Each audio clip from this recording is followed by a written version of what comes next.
All right, we'll take a look now at some other stories making headlines. We'll start you off with this. New polling shows that Americans are warming up to the idea of receiving their vaccine. According to these polls, the percentage of adults willing to get their shots has climbed to 75%, up from 67% in just a few months earlier. Now, reluctant Americans cited low health risks among young people and the potential for negative side effects. But as the vaccine rollout continues to show the safety and efficacy of the vaccine in the real world, many are feeling more confident in taking their shots. And the UK is planning to test vaccine passports in the next few weeks as part of efforts to reopen large gatherings. This specific type of passport is going to show a person's COVID-19 vaccination and immunity status, including any recent COVID test.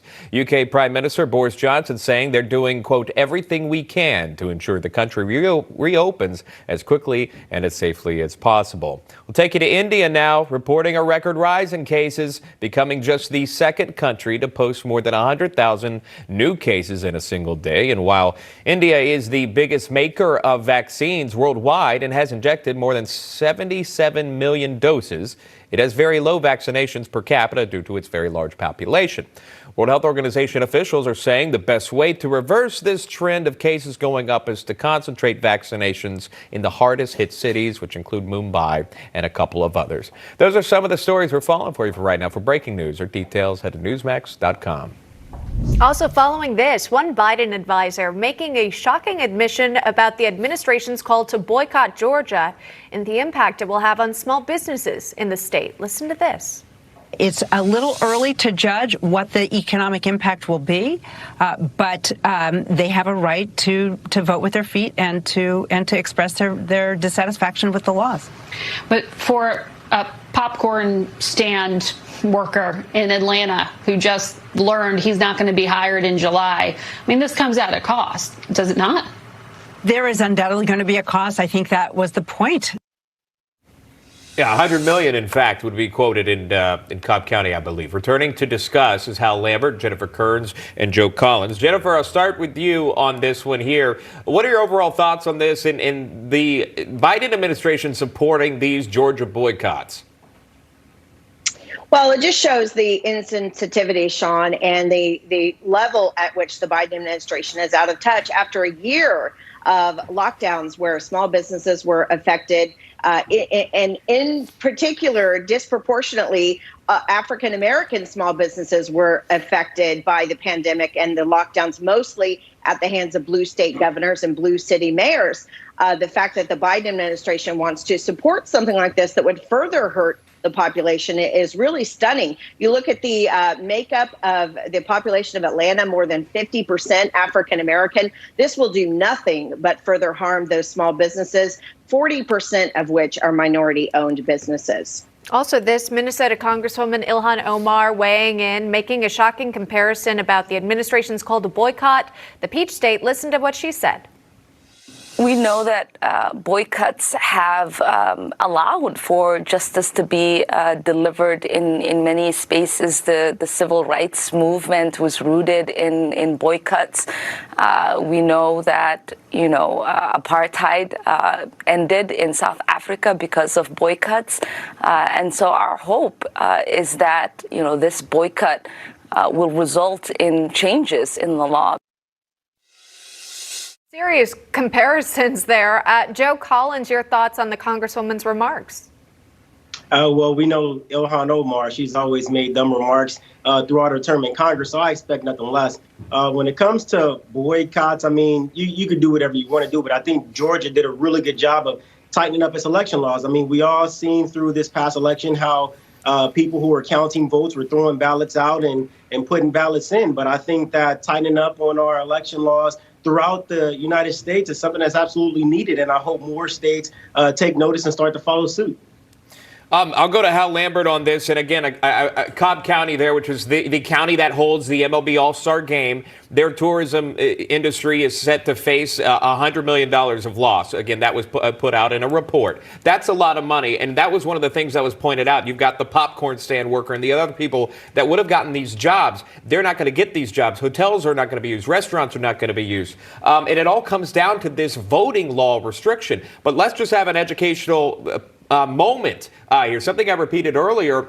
Compare Georgia to New York. Georgia allows 17 days of early voting. New York allows 9 days, but we're upset with Georgia.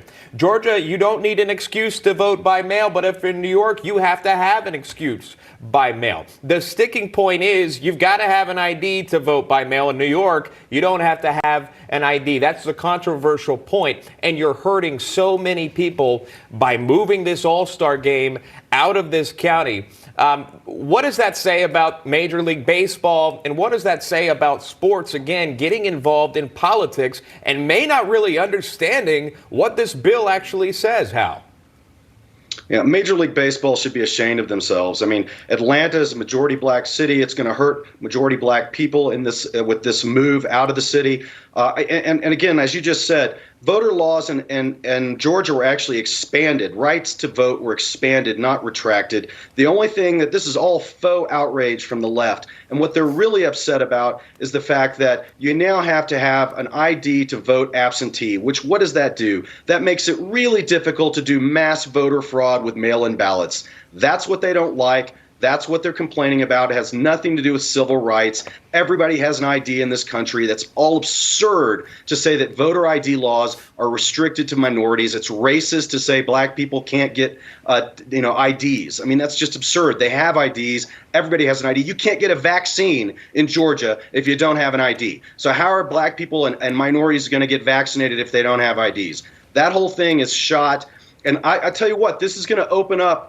This whole sports thing now is going to open up the 2022 Olympics in Beijing now to scrutiny, because how can you say you can't have Major League Baseball in Georgia because of voter problems, but you can play in the Olympics in Beijing when you've got China that has slavery still today in their country? And I don't know how you're going to be able to justify those things. So I think this is now going to open that up, and you're going to start seeing Congress talk about the Beijing Olympics. Yeah, hey, fair concern. Of course, I think they would want to book the All-Star game before then. And the question is now, where will it be held? We'll see what state they choose. Perhaps we'll all be educated on that state-specific voting laws as well. And how, interestingly enough, if by that some rare chance you don't have an ID in Georgia, you can get one for free. Anyone can if you're a Georgia resident. All right, we're out of time with our panelists, but really great discussion. Hal Lambert, Jennifer Kearns, and Joe Collins. Thank you all so much. A new hour of National Report that starts right now.